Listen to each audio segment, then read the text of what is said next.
Welcome to Damn It TV. We're here at the Fumbally Stables in Dublin city centre, where Hally and the Hymns are going to perform later on tonight. Before we listen to Hally play, we're going to sit down and have a chat about his music and his 52-week song release, Peeling Onions.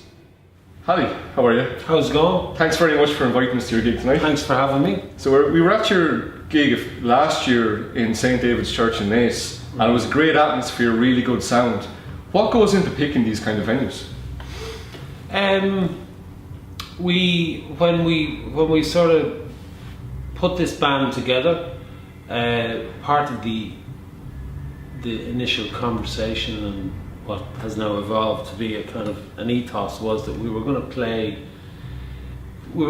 endeavour to play special sort of spaces and rooms.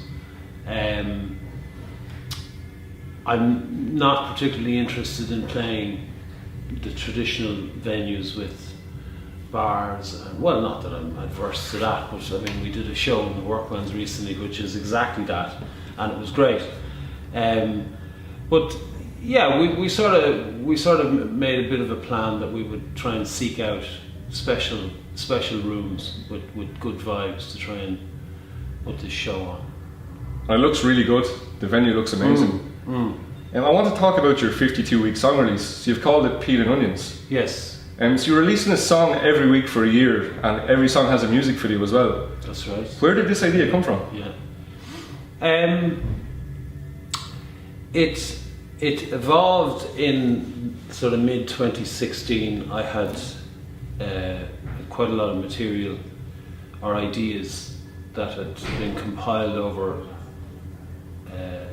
probably the previous year and some years before that. I had been on maybe a 10-year sabbatical from the business or from the performing side of music, and in that time I'd built a studio, I'd developed my production skills and engineering skills, I hope, to the point where I felt confident that I could make the kind of records that I was hearing in my head. Yeah. And I had this sort of bunch of material. I was feeling extremely creative. I've been in a very particular moment in my life where this stuff is just kind of flowing out of me. My initial idea was that I was just going to do a big, long piece of music that would play for about 2 hours. And it was just this one piece of music, and it would evolve over that period of time. And then that sort of didn't happen, and a few things, the Arts Council turned us down for funding for that, and I had to rethink it. So the idea then became that I would release a song every week. And then it became that I would release a song and a video every week. And that seemed a little bit more achievable. It had a weekly deadline, it was quite fixed, and it would happen in this period of a year. So that's where it came from. And at the start, when you said this to your band or your family that you were going to release a song every week for a year, it must have come across as being very brave and ambitious, but you've done it, you've nearly finished this project. Yeah. What's been the biggest challenge for you? The biggest challenge, I think, has been I've had to work a lot. I've had to spend a lot of time in the studio. I haven't been able to be at home very much. And that's been difficult. There's been times where that's been difficult on my family, my wife and kids, and I've had to sit down at moments throughout the year to try and encourage them and assure them that it's just for a year, and that's probably been the most difficult part of it. I mean, making music is not difficult. That's easy. Going into the studio every day is easy. Having to kind of sleep in the studio and be away from home, that's the difficult part of it, yeah. But the support you get from your fans alone is amazing. All of your live streams, your posts, great feedback from everyone. It must feel great having that kind of backing behind you. Yeah, that's been fantastic. That's something that's evolved over the year. The first time I went live was the 1st of January 2017, New Year's Day. It was a Sunday, and I think there were 1 or 2 people tuned in, and very few people watched it in the aftermath, and that has grown over the year, and that's been amazing. We've gone from nothing to, you know, a good stack of people that follow this project. So it's great. It's great to get that feedback. There's been some really wonderful things said, and that's been important. That's, you know, when there's been moments in the year that have been difficult. I haven't felt maybe as motivated on some weeks as other weeks, and you know, that those kind of contributions by people have been fantastic. Yeah. So the band that you're playing with tonight, Yeah. you found these guys from all different musical backgrounds. Was it difficult putting this band together? It wasn't in the end. I've been putting this band together for 20 years, but it came together quite organically in the end. The rhythm section, which is Dave and Kevin, are 2 guys that were introduced to me through another friend of mine, and they're exactly what I was looking for. I knew that I wanted the rhythm section to be jazz players who were not sort of afraid to play other styles of music, but that was their sort of bread and butter, and that they would bring that sound to the shows, to the recordings, and bring that knowledge, because jazz musicians really have a vast knowledge of music. Gary O'Reilly, who I think you're familiar with, I mean, Gary's coming from, Gary is a fine multidisciplinary musician himself, but his day job, I suppose, is he's a remix DJ. He's coming from an electronic type background. Yeah. He's also a producer. Gary brings that to the table. He's also been integral when I have been mixing these songs during the year. I'll send it over to Gary, and he'll kind of tell me what's working, what's not working. So I suppose he's co-producing as well. Greg, who's on piano, is from Australia. I had my eye on Greg for a while. I went to see him play a couple of his solo shows. He's a jazz pianist, but he's more than that as well. And I approached him about halfway through the year. Ian, who plays guitar, I've known for a long time, and Ian played with me when I was in my 20s. And Ian is he's a very well-rounded musician. He's fantastic at sort of giving him a piece and you know, asking him to sort of come up with something around that, or giving him a piece and saying, play exactly that. And Will, who plays the brass and the woodwinds, again, I've known for a long time, and Will was sort of first really on board when I was putting the band together, or putting a band back together. I don't think I've left anyone out. I hope I haven't. That's it. Yeah. So it's a big band. Yeah, it's. I mean, I'd love to have more, but I can't. I'm not allowed. Supposed to change the subject slightly.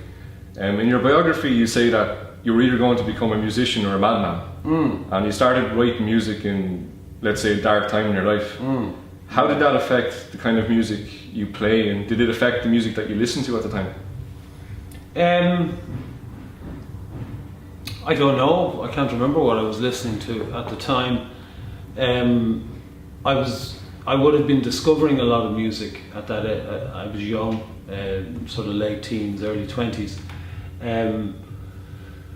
I was being introduced to lots of different music, not necessarily new artists, but you know, Art Neil Young, David Bowie, a lot of songwriters that had been around for a long time,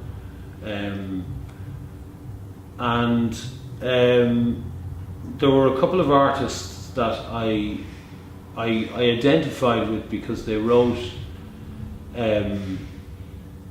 about stuff that sort of meant a lot to me. It meant a lot to me at that time. It still does, and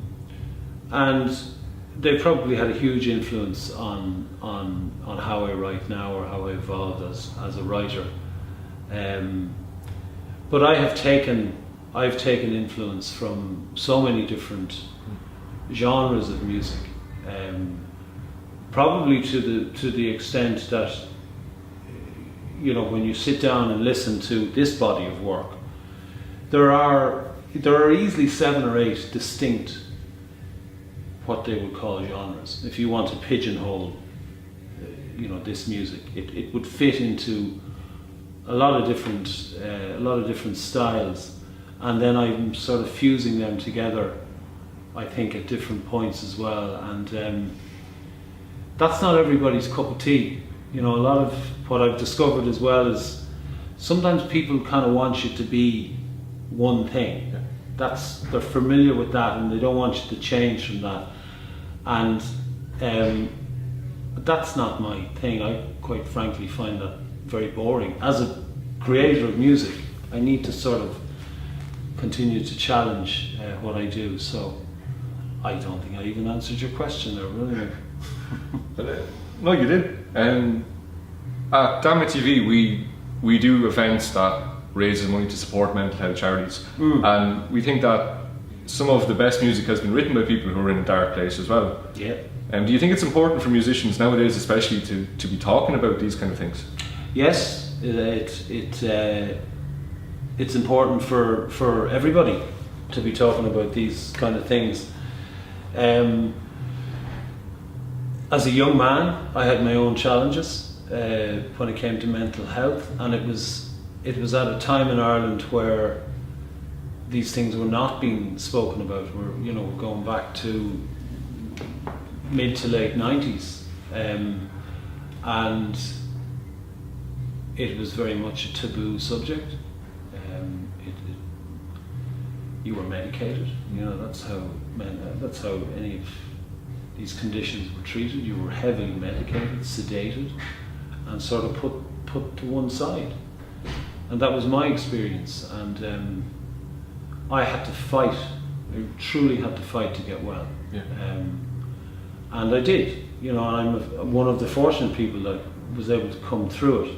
Now, a lot of my problems were self-induced. I need to be clear about that.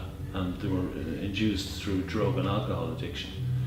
But still, I found myself in a very, very dark place, and that's as legitimate as somebody with manic depression. Yeah. And I think things have definitely improved. I think it's a subject that people are talking about more. I definitely see a culture of treating it as a proper illness, rather than that it's the person's fault. Pull yourself together type attitude. So as long as this kind of continues, I think it's. I've lived in countries where they have a very progressive attitude to mental health, and we're not there yet. There's quite a bit to go. So, but I think it's on the right path. Hally, thanks very much. Cool. We're really looking forward to your gig later on. Great. Best of luck with that. We'll talk to you again soon. Thank you. Cheers, man.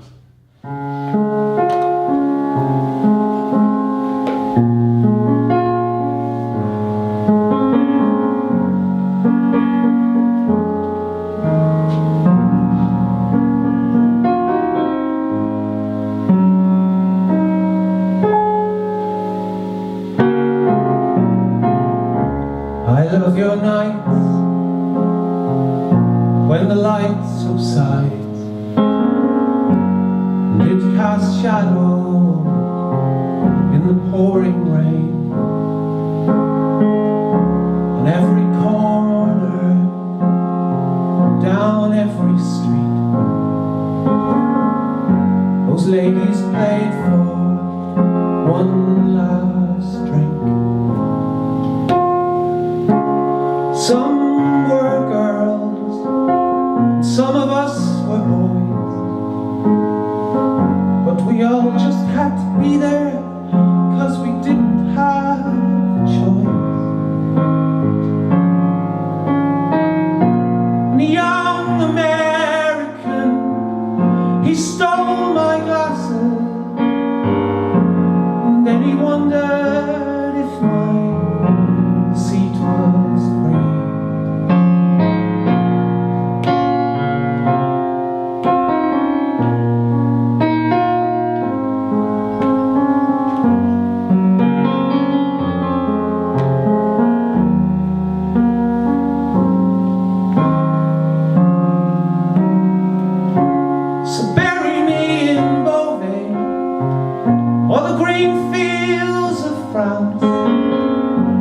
Turn me to the rainbow in the graveyard of your life. Gather up my notebook, see what you will find. There's nothing ever finished, nothing ever rhymes. And in the back room there's a dreamer's novel. So very lonely, but it's fun, it's fun.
I've been out riding deserts in the heat of the sun. I met Danny, I met Marky, I met Mary, she was fun. And my maker brought me out here so I'd look up to the sky and shake that demon ego from my heart. I went down to the valley, climbing mountains and shaking streams. I met lots of people down here who never seem to leave. And my maker brought me down here so I'd look up to the sky and shake that demon ego from my heart. I'm gonna shake that demon ego from my heart, yeah. I'm gonna shake that demon ego from my heart. I'm gonna shake that demon ego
Thank